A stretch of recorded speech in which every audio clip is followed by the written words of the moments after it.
Hello guys, it's me, your favorite element, Hydro Girl, here with my useless twin brother, Oxygen, Hi. who literally do nothing in this channel but question me. Hey. I am back here to explain our new lesson, which is the gas laws. So we all know what gas is, right? You know, one of the fundamental states of matter where its molecules greatly expand and has no definite shape such as air. We will talk about the laws on it. That's why it's called gas laws. No shit.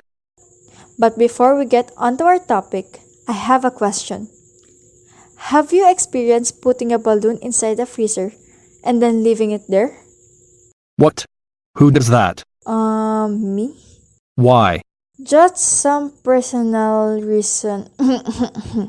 As I was saying, if you put a balloon in a refrigerator where it is cold, after a while, poof, the balloon will shrink. Magic. That magic is going to be explained by what we call the gas laws. The gas laws are relationships between four specific variables. Pressure, commonly measured in kilopascal, but for this lesson we will use the standard measurement which is atmosphere. Volume, commonly measured in liters. Temperature, commonly measured in Kelvin, and amount of gas, commonly measured in moles. These variables describe the properties of gas. The gas laws contain 6 laws: Boyle's law, Charles' law, GAY-LUSSAC'S law, AVOGADRO'S law, combined gas law, and ideal gas law. So the first one is the Boyle's law. This law describes the relationship of pressure and volume, while the amount of gas and temperature is kept constant. For an example, we have a container that contains a gas, perhaps an empty syringe.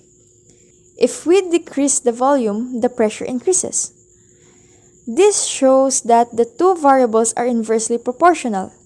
To find the constant, it will be pressure times volume equal to a constant. To see what the Boyle's law is trying to say, we need to have a starting pressure and volume and finishing pressure and volume. Now, they all equate to the same value which is constant.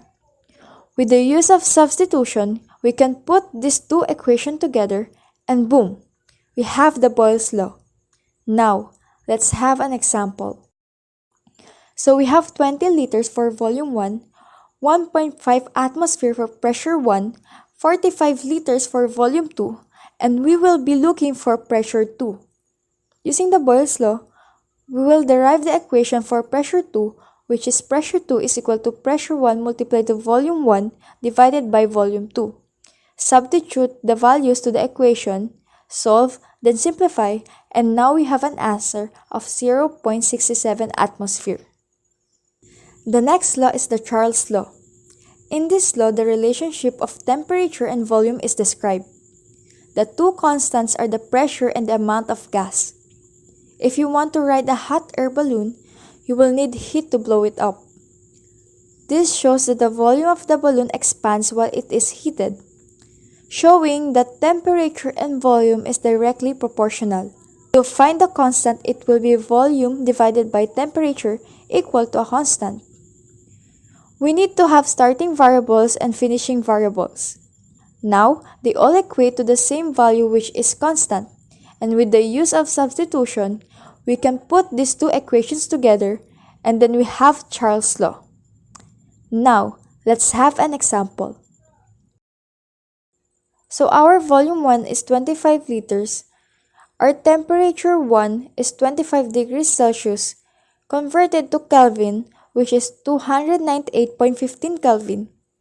Our final temperature 80 degrees Celsius converted to Kelvin, 353.15 Kelvin, and we will need to find the volume 2. Using the formula for Charles' law, we will substitute the given, solve, then simplify, and then we got 29.6 liters for answer. The next law is GAY-LUSSAC'S law. The relationship of temperature and pressure is described in this law. The two constants are the volume and amount of gas. If you want to drill a hole on the Earth's surface, through the mantle and down to the core, you will notice that it gets hotter and the pressure gets higher. So this shows that temperature and pressure is directly proportional. To find the constant, it will be pressure divided by temperature equal to a constant. Like the other laws, we will need starting variables and finishing variables to see what the GAY-LUSSAC'S law is applying. Now, they all equate to the same value, which is constant. And with the use of substitution, we can put these two equations together, then poof, GAY-LUSSAC'S law. Now, let's have an example. The givens are 5 atmosphere for pressure 1, 25 degrees Celsius for temperature 1, which is equivalent to 298.15 Kelvin, 32 degrees Celsius for temperature 2, and an unknown value for pressure 2. So using the GAY-LUSSAC'S law that we have just learned, we will substitute the given to the formula, solve, then simplify, and then we got 0.1 atmosphere for pressure 2. Moving on to the next law, which is pioneered by the person responsible for this number. We will now be discussing the Avogadro's law. In this law, the relationship of amount of gas and volume is described. The two constants are the pressure and temperature. We all know that we need air to blow up a balloon. As we pump air to the balloon, it gets bigger and bigger. The Avogadro's law states that the amount of gas and volume is directly proportional. To find the constant, it will be volume divided by amount of gas equal to a constant. To describe the relationship of the two, we will need starting variables and finishing variables. Now, they all equate to the same value, which is constant, thus having a new equation, which is the formula of the Avogadro's law. Let's have an example.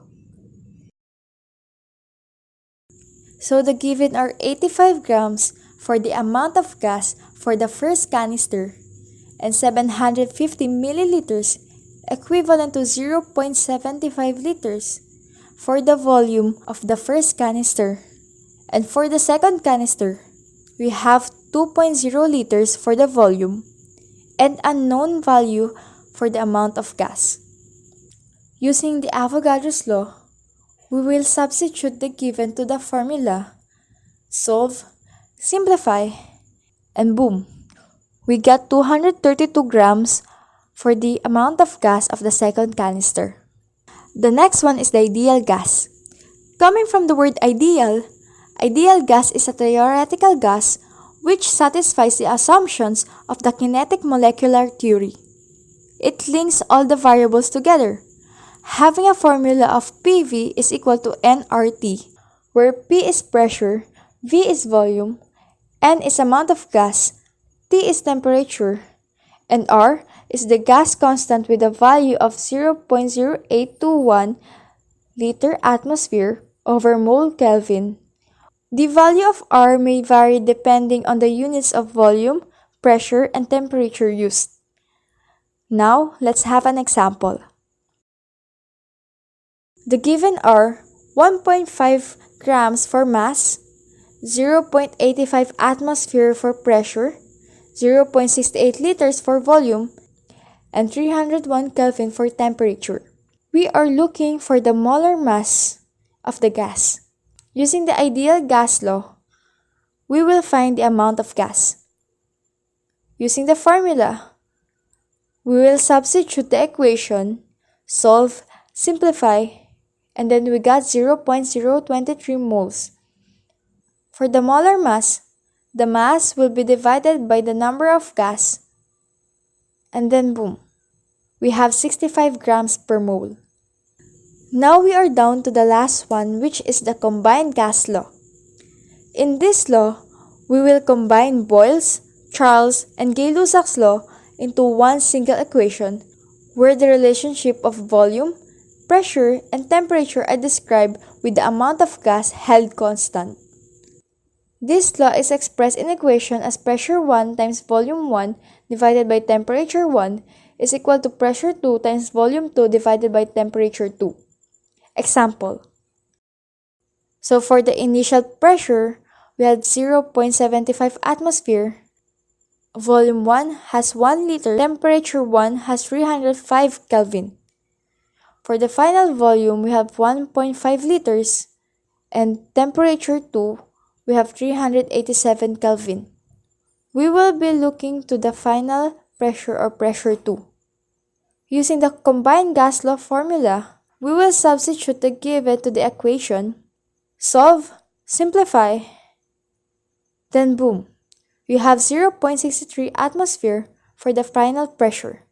Since the initial pressure is 0.75 atmosphere, the pressure in the piston decreased. So we're done. For summary, we have Boyle's law, Charles' law, GAY-LUSSAC'S law, AVOGADRO'S law, ideal gas law, and combined gas law. That's all for today. Hope you learned a lot and hope that this will be helpful for future uses.